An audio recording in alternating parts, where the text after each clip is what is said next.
เคเนาะก็สบายดีท่านผู้ชมทุกท่านเนาะจะเข้ามาในช่องของก็สภาพเป็นใจเนาะมื้อนี้เราก็จะมากลับมาสู่ช่องของเราคืนเนาะหลังจากที่เราหายหน้าหายตากันไปเกือบเป็นเดือน2 เดือนเนาะบ่ได้รีวิวเลยเนาะมื้อนี้ก็สิมาแต่ว่าหลังจากที่ผ่านไปนั้นเราได้อย่างแน่เนาะคือเราได้แคนดีๆมาอยู่เนาะคือนี่ก็คือแคนพี่เซียนเนาะเป็นคนสร้างหัวหน้าแคนเนาะ แล้วก็ในตอนนั้นมันจะไม่ได้เป็นตัวนี้เนาะเป็นไดมอนด์รอยัลคือซุ่มนั่นนี่แหละคือกะบ่ได้ใส่บัตรเพชรซุ่มหนึ่งเนาะเขาก็ใส่ตัวซุ่มแปลวเนี่ยก็ได้สุดสมัยผู้หญิงมาก่อนเนาะแล้วผ่านมาประมาณสามอาทิตย์กว่าๆกะได้สุดจ็อกเกอร์มาเนาะนี่ก็เป็นเรื่องของกิจกรรมเนาะแล้วหายไปกะมีอย่างเข้ามาใหม่กะจุไม่ได้รีวิวอย่างเลยเนาะเอ้ย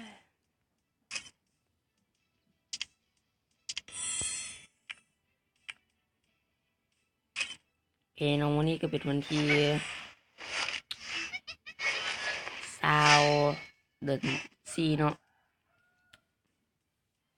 ก็ได้หมอกคงมาเลเวล4ซึ่งเมื่อตะกี้เนาะตัวละครเราจะไปติดตกแบบเลเวลกักๆแต่ตอนนี้โหดขึ้นแล้วนี่แม็กซิมก็เกือบแม็กแล้วแป๊บนึงนี่ก็คือกันเจลลี่เป็นตัวที่มักเล่นแล้วก็ฟอร์ส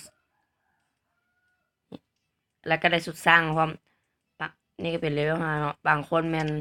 ไปเปิดได้อันนั้นอันนี้มาคือในกล่องที่ว่าล็อกอินแต่ละวันแต่ละมื้อนะมันจะมี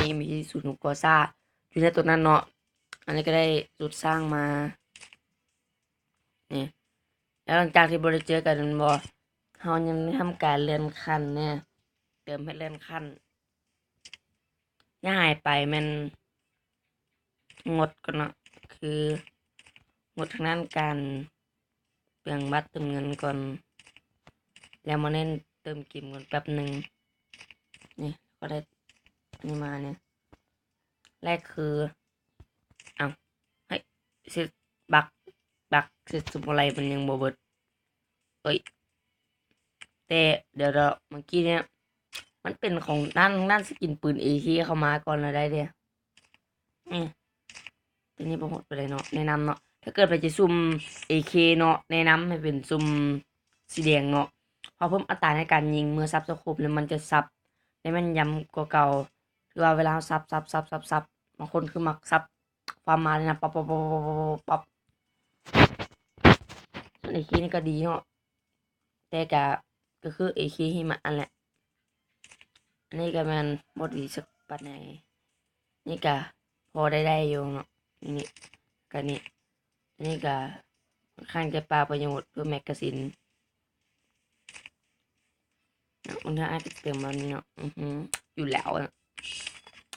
ก็อยู่แล้วอ่ะที่การกลับมาก็มีแต่แค่นี้เนาะคือคลิปต่อไปคนอยากให้แบบเล่นเกมบ่หรือว่าอย่างที่กะบอกมาได้เนาะบางทีเฮาซื้อซ่องเฮาเนี่ยบางทีเราจะเปลี่ยนเป็นว่า KOD TV เนาะเนี่ยซีซั่นแล้วนี้ที่บ่ได้อันนั้นแมนแล้วก็ค่าแต่แรงเนาะอันนั้นคือนี้เราอีกเนี่ยเชื่อบ่เนี่ยทุกคนเอาบ่เชื่อนะในซั่นนี้กับคืนนี้เราเฮ็ดแล้วเห็นบ่เนี่ยแต่มอนซีนี่ได้หับแล้วนี่แต่กาลงมาก่อนลงมาพักผ่อนใจก่อนลงมาบู้เล่นก่อนเนาะคือตอนนั้นก็ลงมา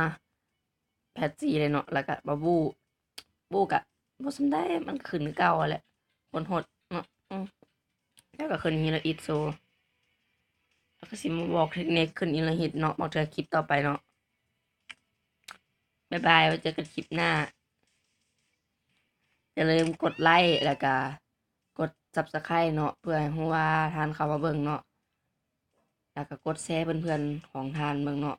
ว่าคลิปนี้มัน การเปิดตัวของกอดการกลับมาของกอดแล้ว